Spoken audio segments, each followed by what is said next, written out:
On redoutait cette nouvelle, mais il faut vraiment croire que la situation des Girondins de Bordeaux est de pire en pire. Et encore une fois, j'espère que vous allez bien. Bon, j'ai fait une vidéo il y a 2 jours à l'heure où je parle sur Bordeaux, et je pensais en faire qu'une seule. Mais on va quand même parler de ce qui vient de tomber. Quelque chose qu'on pouvait craindre, vraiment. Les Girondins de Bordeaux renoncent à leur statut de club professionnel. À l'heure où nous parlons, Bordeaux n'est plus un club professionnel. Franchement, hein, et peut-être que certains vont penser que j'abuse et tout, mais mesurons la chose. Les Girondins de Bordeaux, enfin, on parle pas d'un club qui a été créé hier, hein. Les Girondins de Bordeaux n'est plus un club de football professionnel. C'est une bombe dans le monde du football, à minima dans le sport et le football français. C'est extrêmement grave ce qui est en train de se passer. On est en train d'assister en direct sous nos yeux à la destruction totale d'un club mythique. Ni plus ni moins. C'est juste choquant. Et voilà, c'est dit et décrit par Sud-Ouest Girondin, le compte Twitter officiel.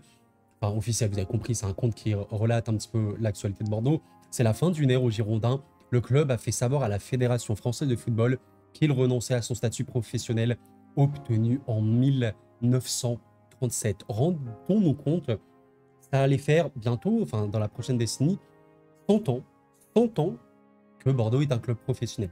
100 ans, un siècle. C'est en vrai, ça fait tellement mal au cœur, mais les gens qui supportent Bordeaux, je suis tellement de tout cœur avec vous. J'ai mal pour vous, sincèrement. J'avais fait cette vidéo il y a quelques jours sur la chaîne. Alors oui, j'ai sorti exactement le même t-shirt pour être un petit peu en raccord.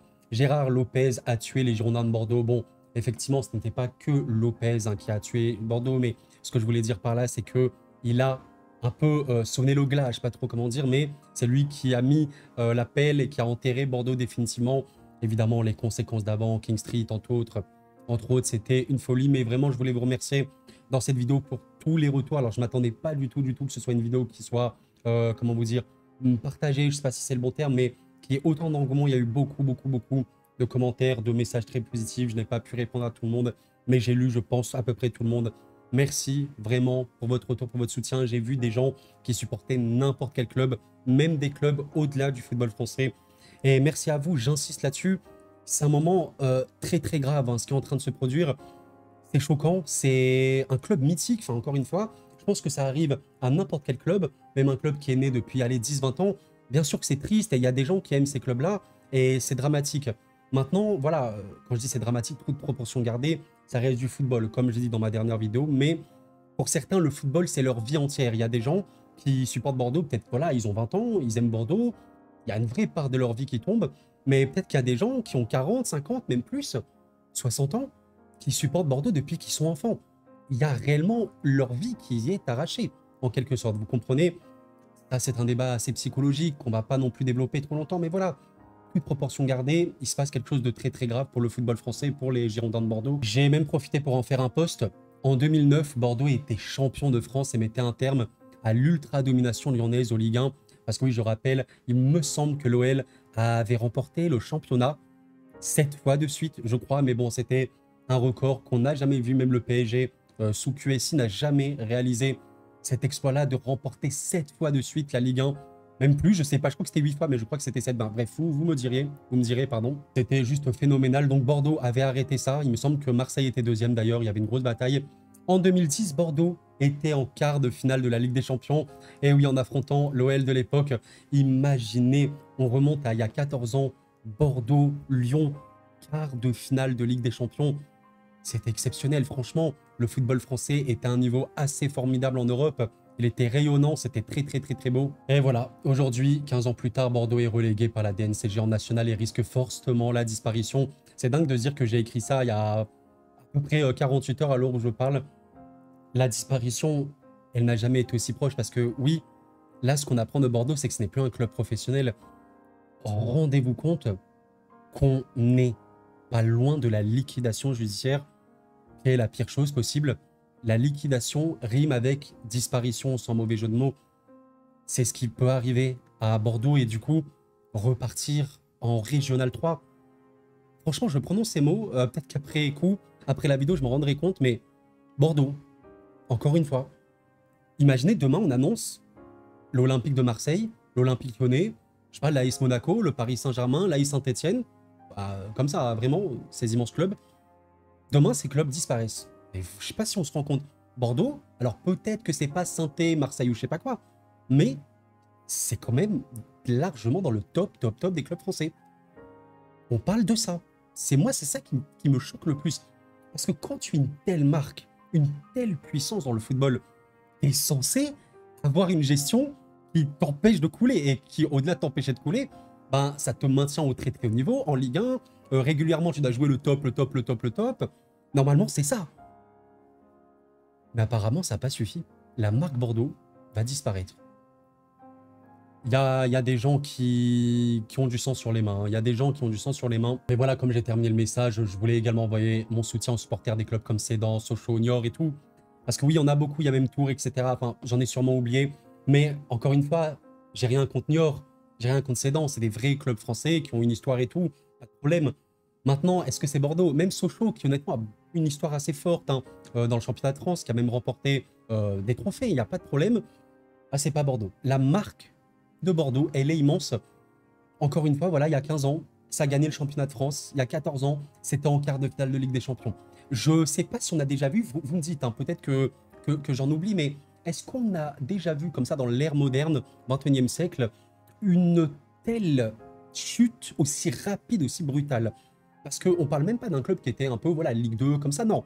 On parle de Bordeaux, donc marque immense, qui a été au sommet en Ligue des Champions, tout ce que tu veux, qui, moins de 2 décennies plus tard, est au bord de la disparition. Peut-être que vous regardez cette vidéo, la sanction est tombée et que Bordeaux est complètement liquidé, disparition totale et que le club repart en Régional 3.